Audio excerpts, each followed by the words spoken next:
Olá para você que está acompanhando as aulas aí de segurança no trabalho.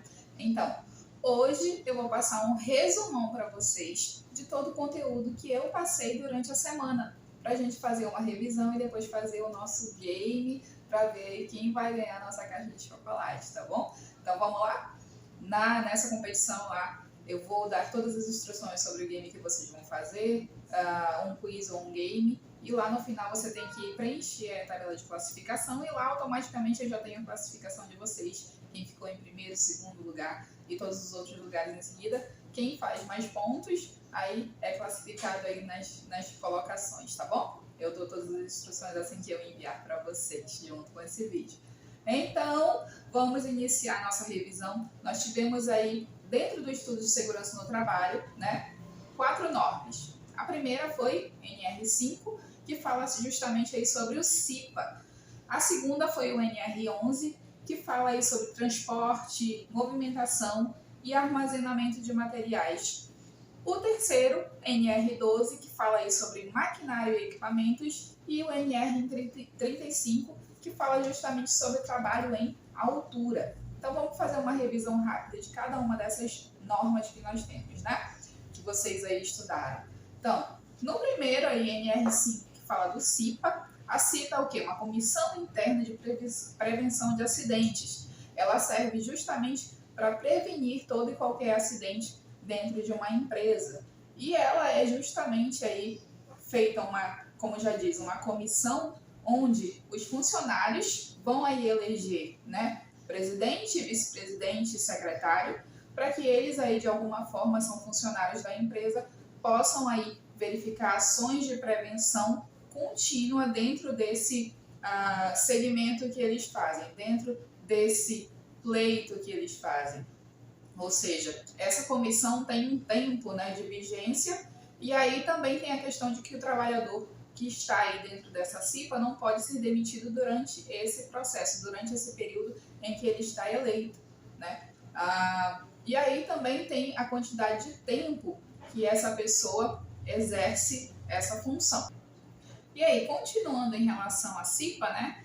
Cada uma dessas siglas tem um significado. Por exemplo, o C de comissão, ele é um grupo de pessoas formado por representantes do empregador e empregado com o objetivo de prevenção de acidentes e doenças de trabalho.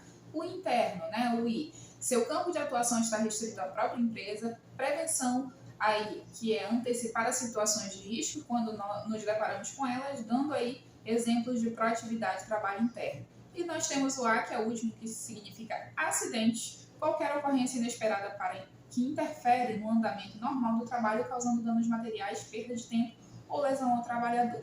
Dentro da Constituição, a CIPA, né, ela diz que toda empresa, pública ou privada, deverá constituir o ciclo, ou seja, uma questão obrigatória por estabelecimento, né, e precisa se manter regular e funcionando com o principal objetivo de justamente assegurar o trabalhador em ambiente saudável, tá? Então, a partir disso, nós vamos lá para a nossa segunda parte das normas, que é o NR11. Então, seguindo aí sobre o NR11, né, que é sobre transportes e movimentação e armazenamento de materiais, nós temos aí como as normas de segurança para operações, elevadores, guindastes, transportes industriais e máquinas transportadoras, os poços de elevadores aí, montacargas deverão ser cercados solidamente em toda a sua altura, exceto as portas ou cancelas necessárias nos pavimentos. Então, vocês viram aí muitas coisas em relação a isso durante a semana. Mandei aí um material bem extenso que vocês tinham acesso a todas essas questões. Então, basicamente, essa norma regulamentadora número 11, né, que é a NR11, ela fala sobre a questão aí do transporte e armazenamento, ou seja, toda a questão aí que tem alta periculosidade, que é o transporte com guindastes, a questão de se colocar um container de um lado para o outro, entre outros vários tipos de mercadorias, né? E também aí as grandes mercadorias que vêm dentro de containers, que causam aí muitos acidentes e que exigem uma prevenção muito grande aí por parte, principalmente, de quem preside a CIPA dentro da empresa e quem está na área de segurança no trabalho, colaborando com essa situação dentro da empresa. Vamos então para a nossa NR12, que fala aí sobre a questão de máquinas e equipamentos. Então, falando da NR12, dentro das questões de máquinas e equipamentos, e também quando a gente vai estudar a história, né, sobre a questão do trabalho, de toda a luta em relação à CLT que nós tivemos até chegar aos benefícios que nós temos e todo esse vai e vem aí em relação às novas leis trabalhistas, as empresas não tinham esse cuidado, né, até porque não existia o regime de CLT onde o trabalhador era completamente respaldado. As coisas eram muito mais soltas. E principalmente a questão aí em relação a equipamentos, acidentes e outras coisas, o trabalhador era muito mais vulnerável, né? Então a NR12, basicamente, que fala de equipamentos e maquinário, ele diz assim: as ações necessárias para o cumprimento da NR12 são, primeiro, conhecer e identificar os equipamentos de proteção utilizados nas máquinas e equipamentos. Segunda questão é identificar os riscos de cada máquina e equipamento utilizado. Muito importante identificar o risco, ou seja, identificar o problema para identificar a solução ou equipamento necessário. 3. Conhecer as ferramentas de trabalho utilizadas na indústria em geral pelos empregados, tá? Quem trabalha na área de segurança do trabalho tem que investigar continuamente cada situação daquele setor que ele é responsável ou por toda aquela empresa, né? 4. Equipamentos de proteção recomendados para as atividades de operação de máquinas e equipamentos. E 5. Conhecer as normas regulamentadoras pertinentes ao assunto. 6. Realizar inspeções de segurança em máquinas e equipamentos, que é uma das situações mais importantes. Eu acho que os mais importantes são conhecer e o outro são as inspeções de fato, para que nós possamos aí evitar acidentes, às vezes de fato muito graves, né? E aí vamos para a nossa última NR, que é a NR35, que é uma das também muito importantes, que fala sobre trabalho em altura, né?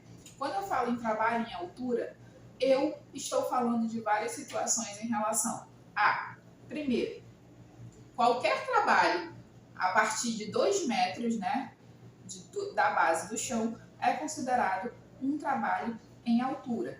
Então, olha só, o objetivo do campo de aplicação dessa norma essa norma estabelece os requisitos mínimos e as medidas de proteção para o trabalho em altura, envolvendo o planejamento, a organização e a execução, de forma a garantir a segurança e a saúde dos trabalhadores envolvidos direta ou indiretamente envolvidos nessa atividade, né? Então, olha só, como eu acabei de falar, considera-se trabalho em altura toda atividade executada acima de 2 metros do nível inferior onde haja risco de queda. Se passou a partir de 2 metros, tem risco de queda, é considerado um trabalho em altura. E sabendo de trabalho em altura, então nós temos equipamentos básicos de segurança chamados EPIs, né? Equipamentos de proteção individual, e temos também o EPC, que é de coletivo. Mas falando de individual, nós temos, por exemplo, né, o capacete, o cinto de segurança, o ascensor, o mosquetão, a corda, trava-queda, descedor e talabarte. Então esses são os principais equipamentos de segurança no trabalho em altura. Então, fazendo esse resumo todo, em seguida eu vou mandar o quiz para vocês, ver aí quem de fato leu todo o material, viu os vídeos e está preparadíssimo para responder e continuar a sua aula no final de semana, e domingo nós temos formação, tá bom? Beijo, até a próxima, tchau, tchau!